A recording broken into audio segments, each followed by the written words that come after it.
सदियों से एक गुप्त समाज की फुसफुसाहटें इतिहास में गूंजती रही हैं, एक ऐसा समूह जो कथित तौर पर विशाल शक्ति रखता है, दुनिया की घटनाओं के पीछे के धागे खींचता है और मानवता के भविष्य को आकार देता है।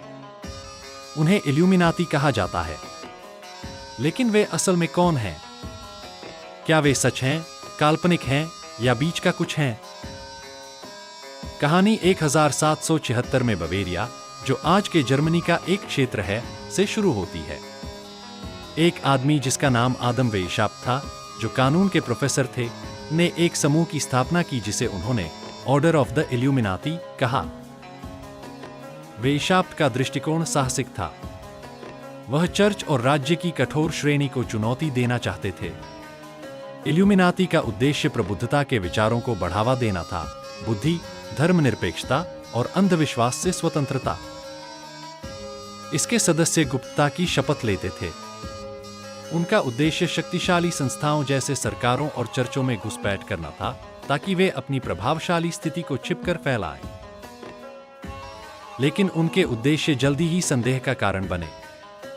1780 के दशक के अंत तक बवेरिया सरकार ने गुप्त समाजों पर प्रतिबंध लगा दिया, जिससे इल्यूमिनाती को समाप्त होना पड़ा।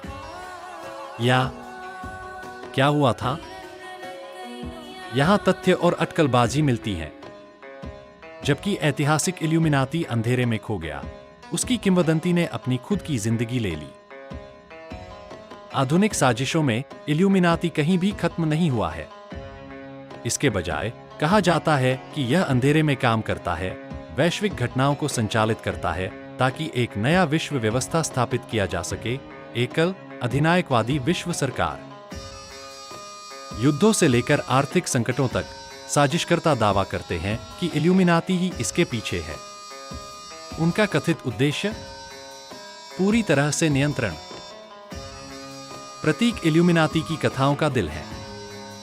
प्रोविडेंस की आंख, जो अक्सर त्रिकोण के अंदर एक सर्वदृष्टि आंख के रूप में दिखाई जाती है, शायद सबसे प्रसिद्ध है। साजिश के सिद्धांतकार मानते हैं कि यह इल्यूमिनाती की सर्वव्यापकता और प्रभुत्व का प्रतीक है। लेकिन प्रतीक यही नहीं रुकते। त्रिकोण, पिरामिड, उल्लू और यहां तक कि कुछ संख्याएं कोडेड संदेश मानी जाती हैं। कुछ लोग कहते हैं कि ये संगीत, वीडियो, फिल्मों और यहां तक कि कॉरपोरेट लोगों में भी दिखाई देती है। 4 ओमिनी। यह हमें पॉप संस्कृति की दुनिया में ले आता है। कई हस्तियों, बियोंसे, जे-ज़ी और यहां तक कि कान्ये वेस्ट पर इल्यूमिनाती के सदस्य होने का आरोप लगाया गया है। उनके प्रदर्शन और म्यूजिक वीडियो को अक्सर छिपे हुए संकेतों के लिए विश्लेषित किया जाता है। क्या यह गुप्त वफादारी का सबूत है, या बस एक चालाक मार्केटिंग तरीका है जो साजिशों के भूखे दर्शकों की जिज्ञासा को बढ़ावा देता है? तो ये सिद्धांत क्यों कायम रहते हैं? समाजशास्त्री कहते हैं कि यह नियंत्रण के बारे में है। जब दुनिया अराजक लगती है, जब आपदाएं आती हैं या सरकारें अविश्वसनीय लगती हैं, तो साजिशों एक व्याख्या प्रदान करती हैं। और इल्यूमिनाती, यह सबसे बड़ा बलि का बकरा है।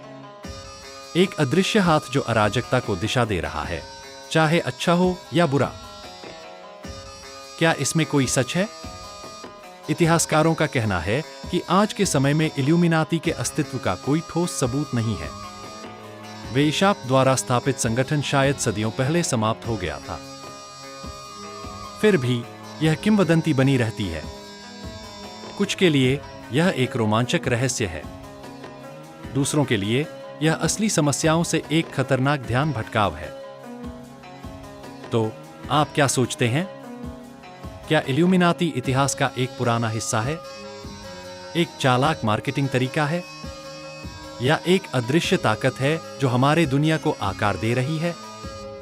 एक बात तय है, उनकी कहानी, चाहे असली हो या काल्पनिक, हमें लगातार आकर्षित करती है।